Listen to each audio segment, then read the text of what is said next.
प्रधानमंत्री नरेंद्र मोदी ने मन की बात में आज शारीरिक और मानसिक रूप से विकलांग लोगों के कामकाज का भी जिक्र किया। पीएम ने कश्मीर के जावेद का उदाहरण दिया और बताया कि कैसे जावेद को आतंकियों ने गोली मार दी थी, लेकिन शारीरिक रूप से कमजोर होने के बाद भी वो बच्चों को शिक्षा दे रहे हैं। जावेद अहमद, मैं आज उनकी बात बताना चाहता हूँ। 40-42 साल की उम्र है। 1996 कश्मीर में जावेद अहमद को आतंकवादियों ने गोली मार दी थी। वे आतंकियों के शिकार हो गए, लेकिन बच गए। लेकिन आतंकवादियों की गोलियों के कारण किडनी गंवा दी, इंटेस्टाइन और आंत का एक हिस्सा खो दिया, सीरियस नेचर की स्पाइनल इंजरी हो गई। अपने पैरों पर खड़े होने का सामर्थ्य हमेशा हमेशा के लिए चला गया। लेकिन जावेद अहमद ने हार नहीं मानी। और आपको बता दें कि 5 सितंबर 2014 को आपके चैनल एबीपी न्यूज ने जावेद की कहानी दिखाई थी। आज फिर देखिए। शक्ति हमें देना। हम आपको शिक्षकों के जज्बे की कहानियां सुना रहे हैं, लेकिन ये कहानी स्कूल में बच्चों के शोर से शुरू नहीं हो रही। ये कहानी जावेद अहमद टाक के घर से शुरू हो रही है।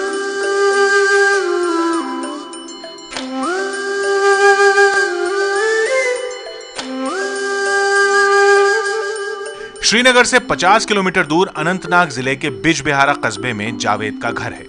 जावेद या तो इस बिस्तर पर होते हैं या फिर इस व्हीलचेयर पर। स्कूल जाने का वक्त होता है तो जावेद तैयार होते हैं।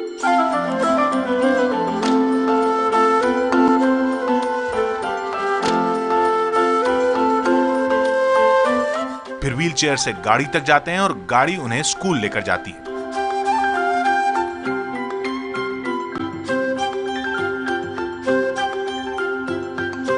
और जावेद यहां शारीरिक कमजोरियों से लड़ रहे बच्चों को शिक्षा के जरिए मजबूत बनाने की कोशिश करते हैं।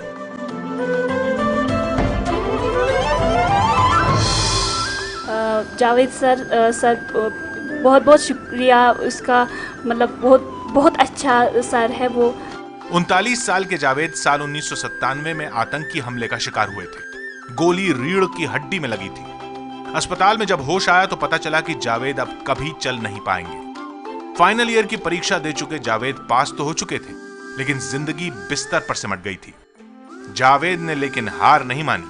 वो खुद भी आगे बढ़े और अपने साथ तमाम बच्चों का हाथ पकड़कर उन्हें भी आगे ले जाने का फैसला किया।